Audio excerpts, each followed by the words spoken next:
Thank you, Mr. Christopher. And we will, I'm sorry, آسف. نفتح باب النقاش.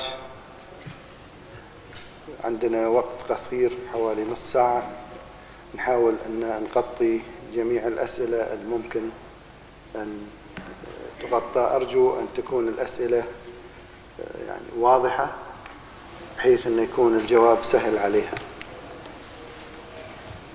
تفضل.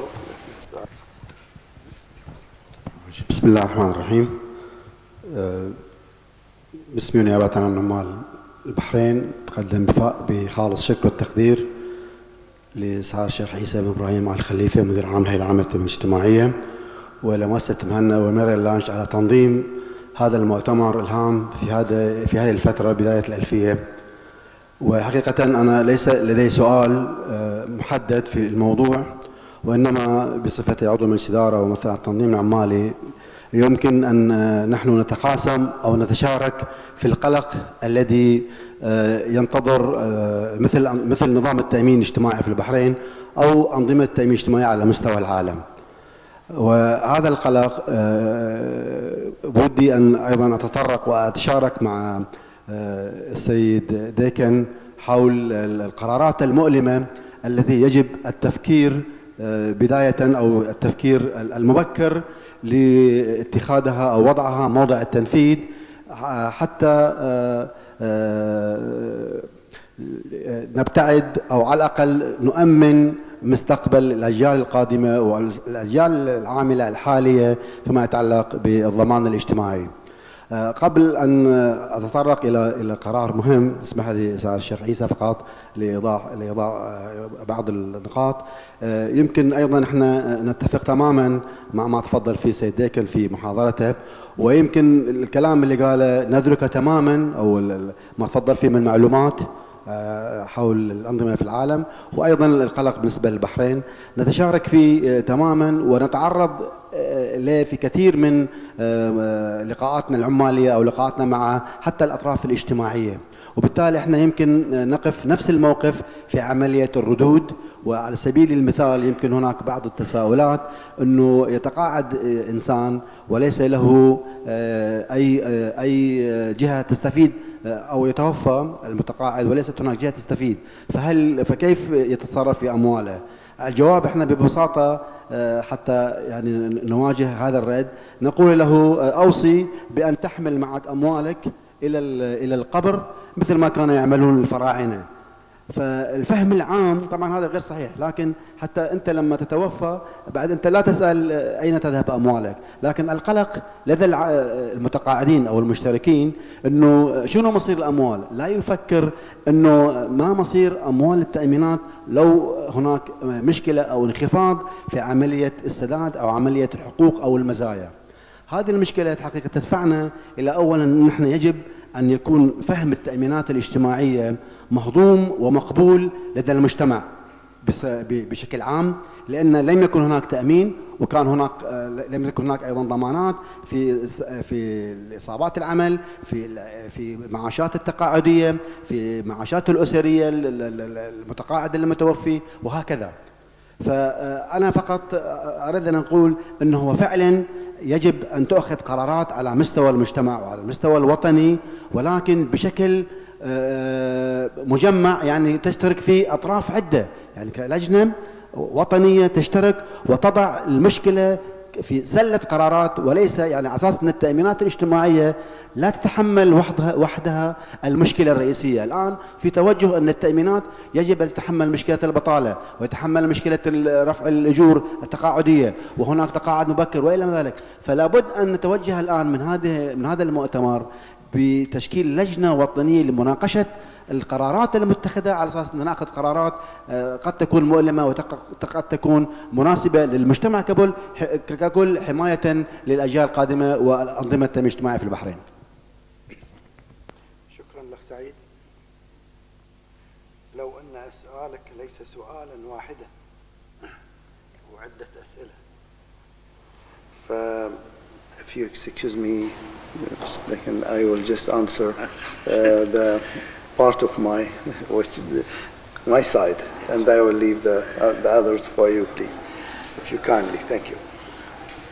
أخ سعيد، أنت لما تطرقت سألت بأسئلة كثيرة، يعني تقول على أساس أن يعني هذا تشكيل اللجان وغيره وغيره، هذه من واجبات أصلا من واجبات السياسة العليا في الدولة. إذا أرادت أن هي تشكل لجان لهذا الغرض، فأنت تعرف قانون التأمينات الاجتماعية يمكن أكثر من أي شخص آخر، وأنت كنت ويانا في مجلس الإدارة وتعرف القانون، تعرف كيفيته. فهذه تترك إلى قرارات الدولة كيف تريد، إذا كان هذه أما تشكيلها الآن أو طلب من المؤتمر أو زج بالمؤتمر بأخذ قرار في هذا مثل هذه النقاط ليس محله. اسمح لي أقول. سألت سؤال واللي هو يمكن يجاوبونك عنه الإخوان، واللي بس أنا أريد اللي هو ما بعد الوفاة. الشخص لما يتوفى وليس له عائل، هذه أحد الأسئلة اللي سألتها. طب قانون التأمينات الاجتماعية واضح في هذه، والقانون هو تكافلي وليس ادخار. لو كان ادخارا لفرد لأصبحت تذهب إلى الميراث وغيره وغيره، ولكن بما أن هذا القانون يرتكز على التكافل الاجتماعي، فإذا توفي شخص ما عنده أحد يعيله ولا في بنفتر مثل ما يقولون، المسألة إذن يتوقف ويحال المبلغ إلى الصندوق، والصندوق خلينا ننظر بالمنظار الآخر، واللي هو لو شخص توفي ودخل التأمينات الاجتماعية اليوم، وحصل عندنا عمال موظفين جايين من المطار دخلوا البحرين ما وصلوا محل عملهم، حادث سيارة وراح منهم وفيات وإصابات، عوضوا بالكامل. من أين يعوض هذا؟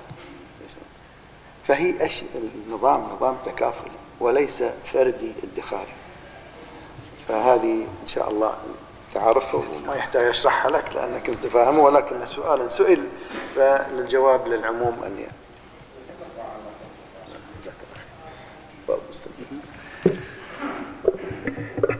I could comment briefly on that.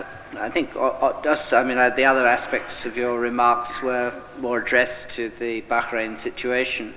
I think in terms of, perhaps if I could comment just on transparency of information, not specifically in relation to Bahrain, but I think it's a lesson which increasingly social security schemes are learning from best private sector practice, that it is good to have more communication with your members and tell them what their rights are and what is available to them in terms of benefits. And perhaps, I know we have been guilty of this in the UK in the past, we haven't communicated enough with the members of the scheme for them to really appreciate what they're getting from it. On this question of death benefits, I think the problem is whether you are, as Shaykh Issa says, giving people savings which they can then pass on to their heirs and estate, or whether you are protecting people against their long life. And the concept of an annuity in the private sector is not really any different from what we have in most social security schemes, that it is there to provide a pension during your lifetime. When your lifetime ends, that's it, unless you have some separate benefit which provides for dependents to receive a benefit during their lifetime. And the fact is that those who die early make some savings both to the social security scheme and the private arrangement, which is used to pay for the people who live for a very long time. And it's a sharing of the risk between those who live long and those who don't. Now, the alternative, which you can have, particularly with a private funded arrangement, is to say, well, forget about the annuity, here's your money at retirement, just take it out as you need it. And if you die soon, then whatever's left in the fund is available to give to your relatives, and it goes into your estate.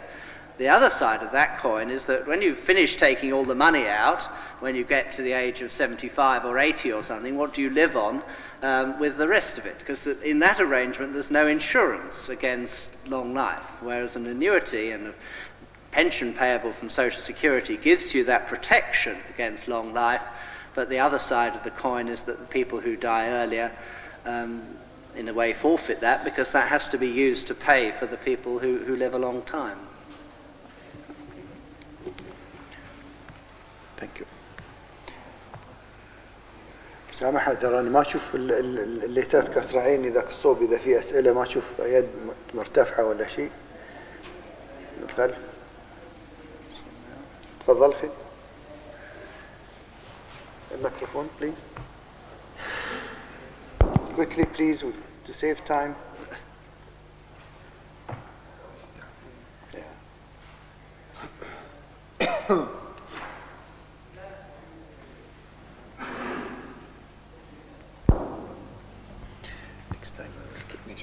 Thank you, Mr. Chairman. Thank you, Mr. Chris Dakin.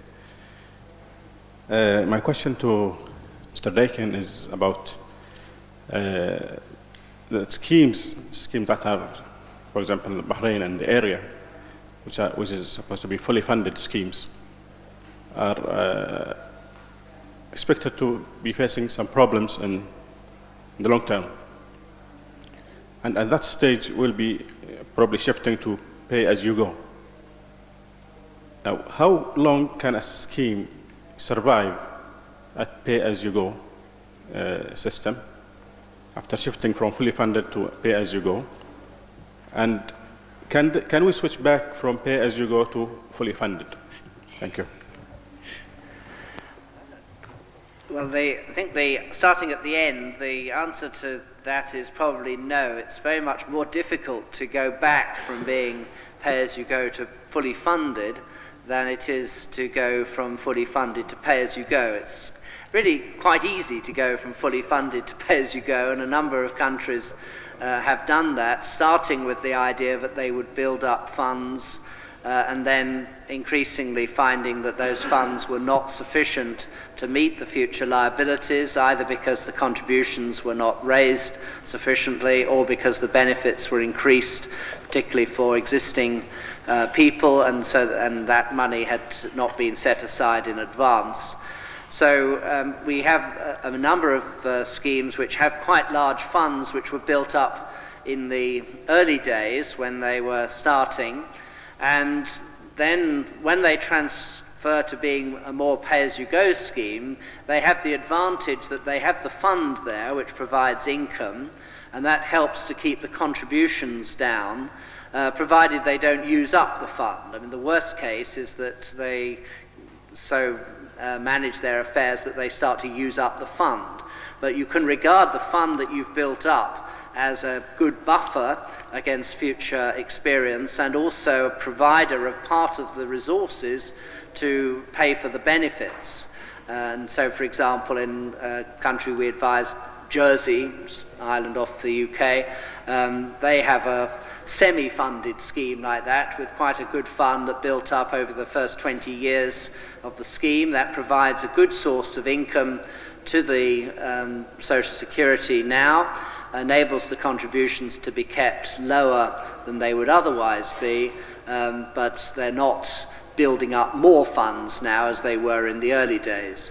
I think there's a limit to how much you can fully fund a national scheme, because the funds get so huge, and if you go on always funding in advance for all future liabilities, as you would through a private arrangement, the funds would become huge. So there is a sense in which you can move over time to being slightly less fully funded, so that there is still a fund, but it's not a fund which is intended to represent the whole of the future liability. If our chairman will permit me to ask Chris to give us some views about early retirements, because this is a phenomena very big in the Gulf states, where somebody goes to full retirement at age 40 or 45. And what is the financial and social implication on the fund? I don't think I can comment on the social implications, but the financial implications can be quite dramatic. If people are entitled to receive a pension payable immediately on very early retirement, now of course in principle that pension may be a smaller pension than they would get when they got to normal retirement age, but many schemes of this nature do not reduce the amount of the early pension as much as it should be reduced to allow for that, so that the early retirements do cost a lot of money. It was one of the major problems in the Italian pension scheme, that they allow people to retire after contributing for 25 years or 30 years, and so many people went at a very early age. And now with the expectation of life so high, people can receive a pension maybe from the age of 50 up to the age of 90 or even 100, and you can imagine the cost that imposes on the Social Security scheme. So I think one of the priorities, if there are financing difficulties in the scheme, is to look at the generosity of early retirement and make sure that if people do go early, then they don't get over generous benefits. In many European countries, this is now seen as being something which is up to the employers to finance. The state social security scheme should not finance early retirement in an unduly generous way, but provide benefits which are of similar value to those who go to normal retirement age. And if for employer-related or social reasons people want to have earlier retirement, then they should provide for that either through special early retirement schemes run by employers or by people's own savings helping to finance it. Thank you. تفضل. Thank you, Mr. Chairman. Thank you, Mr. Lakin. My first question is, how will the decrease in fertility rate will affect the pension funds or the social security funds?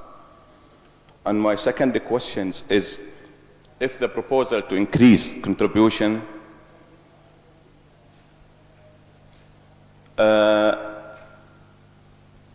whether to increase the employee contribution or to increase the employer contribution. And if to increase the employee contribution, of course this will cut down his pay, will affect his, his net pay at the end of each month, and this also, I think, will affect on his purchasing power. If the increase contribution becomes from the employer, this also will increase the cost of the labor wage, or I mean his payroll cost at the end of each month, and may encourage him or pushes him to reduce the number of work for his organization. Thank you. Thank you. Firstly, on fertility, the impact of fertility is felt over the long term as the numbers in the working population eventually begin to reduce. And it flows through into the dependency ratio, first of all by having a smaller number of workers coming through at the younger ages. And that is both an impact on the financing of Social Security, but also affects the shape of the workforce. And we see now in some more advanced demographic situations in European countries that the workforce is beginning to age, that there are more older workers now than there are younger workers, whereas in the past it was the other way round. So that you will see happening eventually, but it was some way down the line given the relatively high levels of fertility that still persist in the region. Your other point, I think, is perfectly valid, and that is really the reason that people get concerned about increasing contributions more and more. To an extent, one can anticipate that people's real purchasing power will grow as the economy grows, and so there is the capacity there for people to contribute a bit more towards social security costs without experiencing a net reduction in their earning power as compared to previously. Although obviously the more you increase employee contributions, the more people will complain about having money deducted from their pay, more difference between gross pay and net pay. But I think some countries already have deductions which are 20, 25, even 30% from pay, which is probably quite high when added to taxation, which would be a separate item. As far as the employer is concerned, yes, certainly increasing the cost to employers will have an impact on the labour market, may have an impact on employment, and for that reason countries are very loath to impose more costs on employers and will tend, if anything these days, to think about putting the costs on the employees rather than the employers, so as not to destroy or undermine the labour markets, which are the heart of a country's economy and competitive position. شكرا إن شاء الله توفى تفضل.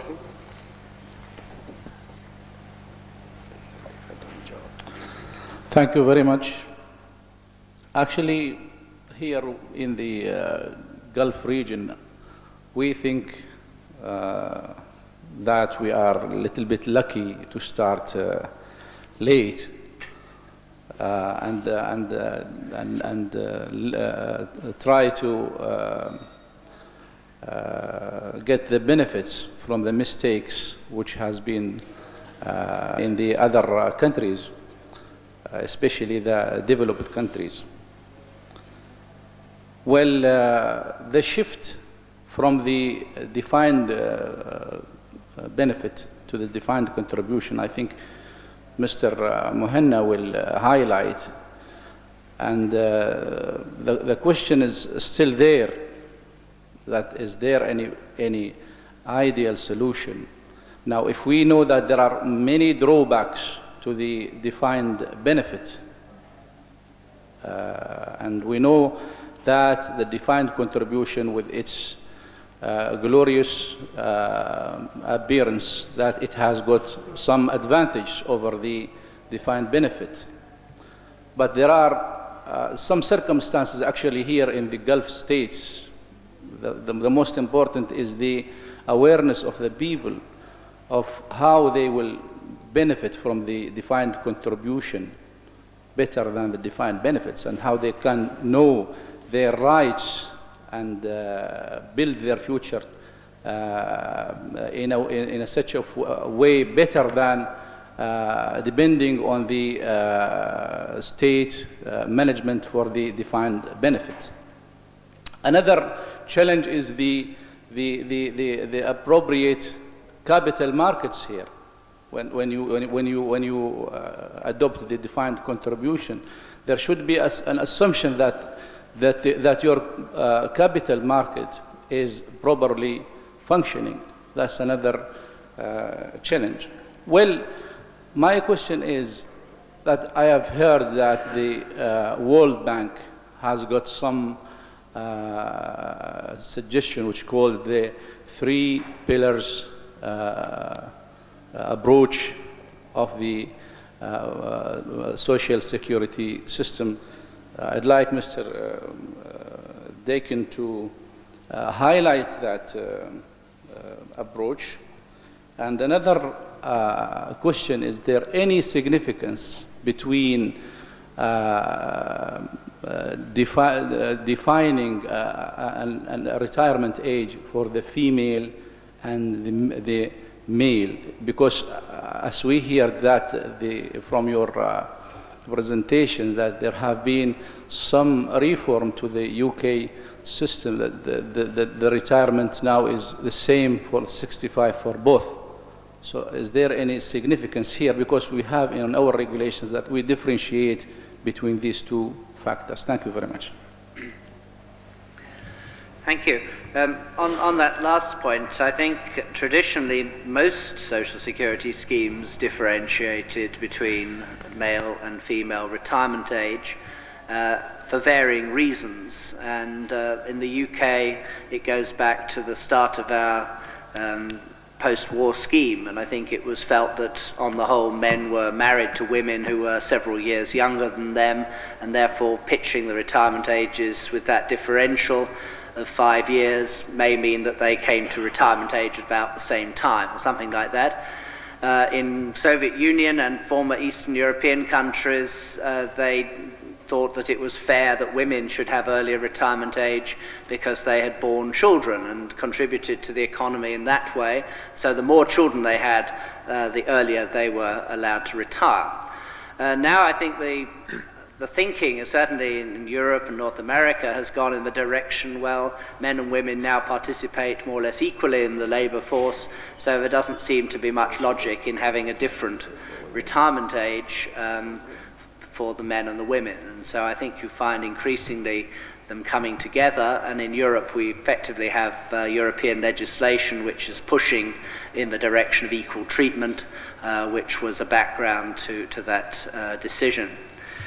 Now on the question of the World Bank and defined contribution and so on, personally I'm very much in favour of defined benefit schemes, because I think that they provide much more protection to the individual, much more sharing, much more solidarity in the community.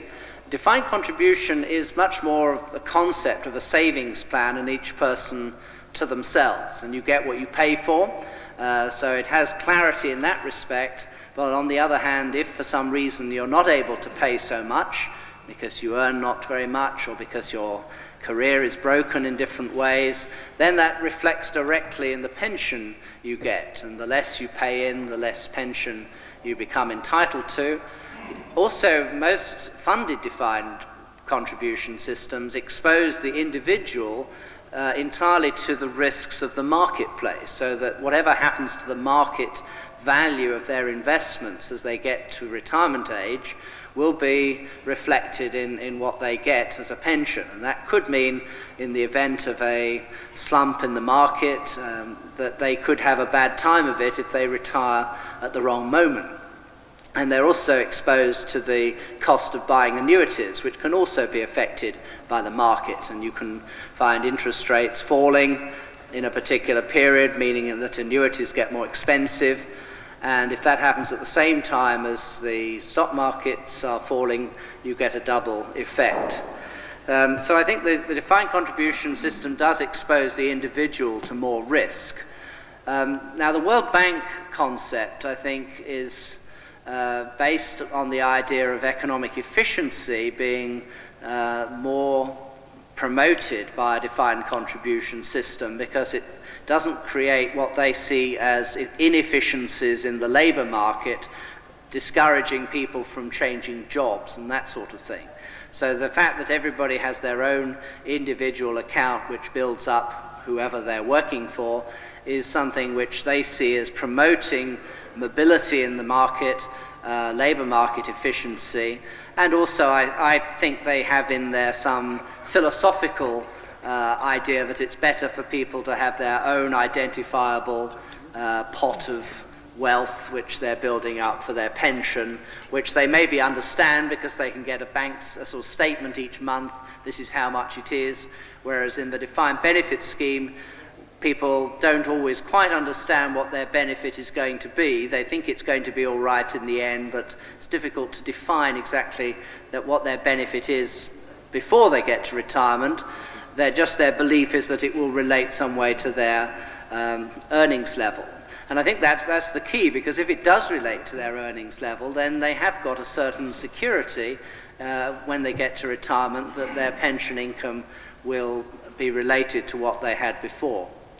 Now the World Bank three-pillar system is a sort of combination of that. They started off promoting the Chile defined contribution idea, and then they backed off it a bit and decided that the thing to promote was a mixed model, a multi-pillar system with a pay-as-you-go basic social security, a compulsory, in their view, defined contribution middle pillar, which would be funded and done through private agencies, private pension funds, and then the third pillar is the private savings of the individual, which would be promoted through the insurance industry using appropriate tax encouragements or other mechanisms.